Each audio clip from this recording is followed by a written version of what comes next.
Nosso mandato, temos tido interesse especial por situações em que a saúde do povo brasileiro aparece como tema privilegiado.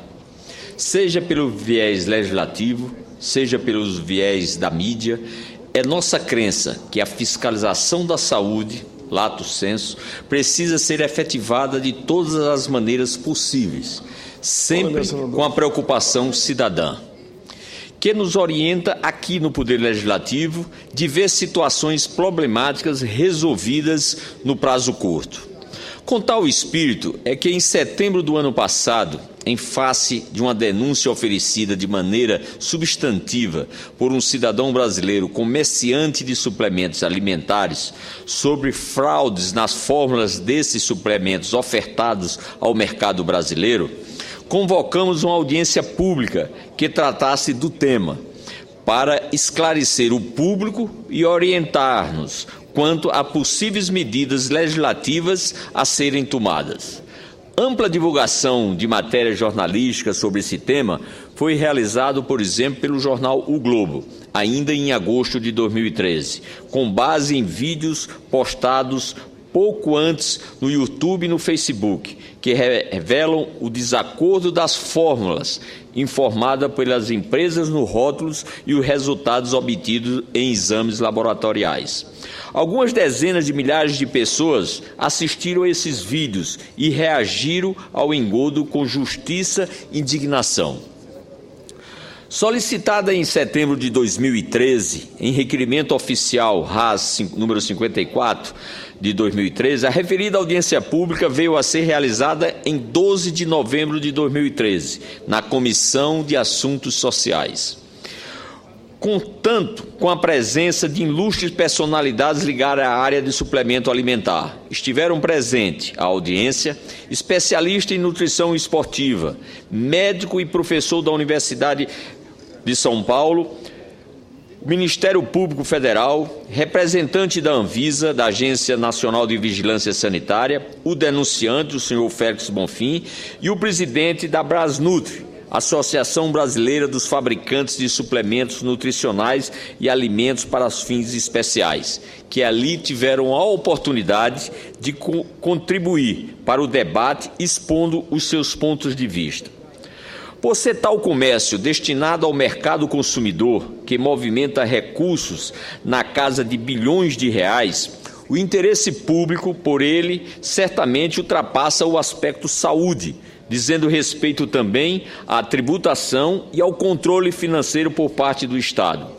Evidenciou-se no debate ocorrido a necessidade imediata da regulamentação da área de suplementos alimentares, de modo que isso facilitasse a fiscalização no âmbito da tributação, da saúde, da defesa do consumidor e da importação, que hoje é realizada praticamente sem barreira ou controle pela via postal. Leia-se a internet. A fiscalização, em nosso entendimento, precisa não somente ocorrer nos correios e nas alfândegas, mas também alcançar as empresas brasileiras, fábricas e distribuidoras. Enfim, é preciso que um marco regulatório sério venha a ser implantado em defesa da saúde de tantas pessoas que podem estar sendo intoxicadas ou envenenadas com um prejuízo de saúde que certamente irá onerar o Estado brasileiro do ponto de vista laboral, pelo absteísmo e do ponto de vista do custo saúde pública com o tratamento de diálise, para ficar apenas um dos exemplos desse malefício. Também na audiência se chamou a atenção para o fato de que os produtos sofrem variabilidade na formulação em períodos curtos de tempo, o que dificulta o controle laboratorial por parte dos órgãos responsáveis pela fiscalização da produção e da importação desses produtos. Mesmo nos Estados Unidos, grande consumidor e o maior produtor desses produtos, desses preparados, o controle é tido por complicado, em função da enorme quantidade de fabricantes e de produtos. A praticidade com que tais produtos se travestem ou se redefinem precisa ser acompanhada pelos mais modernos instrumentos tecnológicos de análise laboratorial e serviço de controle de saúde. A audiência de novembro passada foi muito ilustrativa da dificuldade que é o controle desse mercado. O marco regulatório existe, a Anvisa possui resoluções que tratam do suplemento, mas a fiscalização não é exatamente efetiva e, assim, pode ocorrer que muitas empresas fabricantes e importadoras ofereçam, por exemplo, produtos com substâncias consideradas como doping a milhares de academias existentes pelo Brasil afora, assim como a mais de 1.000 lojas cadastradas acabam oferecendo de modo acessível aos seus frequentadores, mesmo que esses não sejam atletas, os tais suplementos. Isso também precisa ser avaliado para que uma ação coordenada seja posta em prática em defesa das pessoas.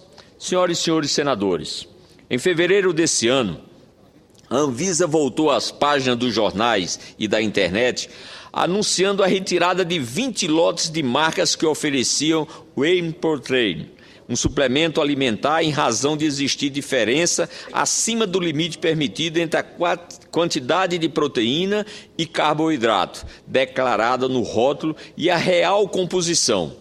Isso aconteceu em 25 produtos.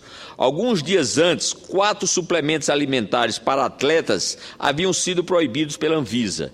Vemos, portanto, que a nossa iniciativa já demonstrou ter desdobramento positivo. O órgão começou a pensar com mais afinco na regulamentação da área, no aperfeiçoando os vários instrumentos que permitem, como ocorreu há pouco, retirar do mercado os produtos que não estão em conformidade com a legislação. O trabalho conjunto do Poder Legislativo e Executivo é necessário para enfrentar muitas questões sensíveis de difícil solução. E as nossas conversas na CAIS, com a Anvisa e com os demais convidados, reforçam essa parceria em defesa do que é público. Devo acrescentar que é factível que a regulamentação permita graus variados de certificação de produtos em solo brasileiro, o que tornará nossos fabricantes mais confiáveis e competitivos. Acredito a essa audiência pública, por nós requerida, o fator disparador de ampla discussão sobre o tema, o que há de nos dar mais segurança quanto aos suplementos alimentares, além da formulação de um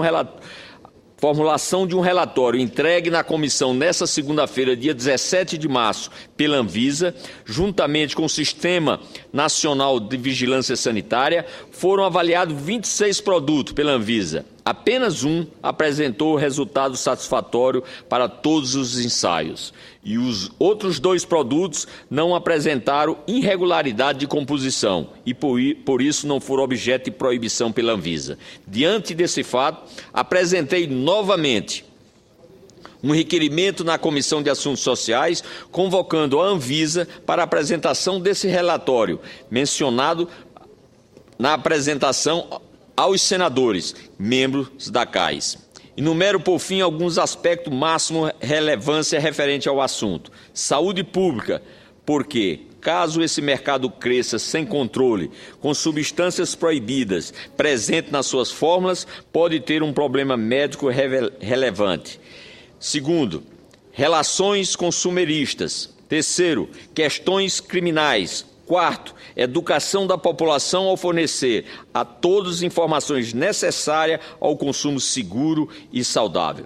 Senhor presidente, aproveito um pouco mais do meu tempo, ao encerrar sobre esse tema, para fazer o registro de quem é nordestino e, portanto, conhece a história do Nordeste e a tradição.